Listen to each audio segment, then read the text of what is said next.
quotidiano, costante, indomito, che viene speso nell'interesse di un progetto, di un'idea e di un obiettivo che è straordinario.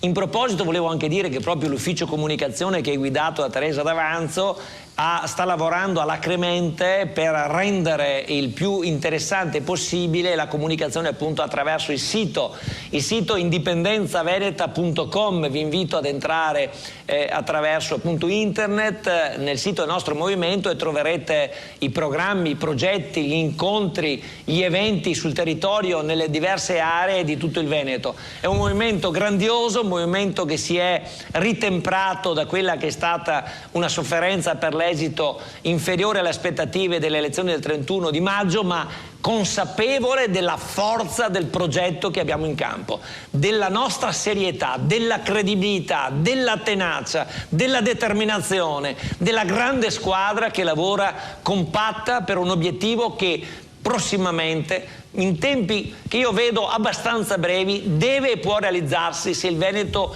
riesce ad appropriarsi della conoscenza del progetto, riesce a credere in questa opportunità, perché l'indipendenza non ce la regala nessuno, è l'autonomia che si chiede, l'indipendenza va esercitata, l'indipendenza la si deve volere, la si deve conoscere, la si deve avvicinare, e quindi partecipate, conoscete, ripeto, entrate nel sito di indipendenzaveneta.com per avere tutte le informazioni che desiderate ottenere. Avvocato, se lei mi aiuta, prego. Accontentiamo diverse persone, però deve essere sintetico. Io l'ascolto telegrafico fino a mezzanotte. No, che lei possa essere telegrafico è un dubito. Va bene? Ci provo, dai. Si deve provare. Allora, che cosa ci aspetta con l'autonomia se il referendum darà esito positivo? Bella sta domanda, rispondo subito però. Il miglioramento avverrà o il nostro Zaia deve pensare che per far star meglio i veneti serve altro? Allora, tanto ci comunica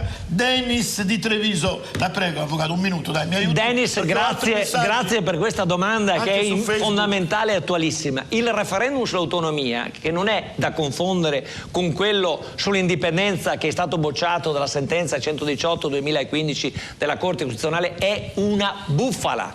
È come fare un referendum, usavo una metafora oggi, all'interno di un carcere per vedere se vogliono la libertà. E cosa serve? Otterrebbe il 99% dei consensi, perché l'1% sbaglia a volte, e quindi la totalità delle adesioni, ma non serve a nulla. Il referendum sull'autonomia non si deve fare perché non ha nessun senso, nessuna utilità. Il referendum, se si vuole, è già avvenuto con le elezioni. Zaia ha ottenuto il 50% dei consensi di chi è andato a votare. Applichi, faccia quello che ha scritto nel suo programma di fare. Che cosa serve spendere 14 milioni di euro per chiedere alla gente se vuole stare meglio? Ma di cosa parliamo? Intervengo d'autorità. Ope legis, basta. Allora, buonasera, sono Anna Laura, la prego.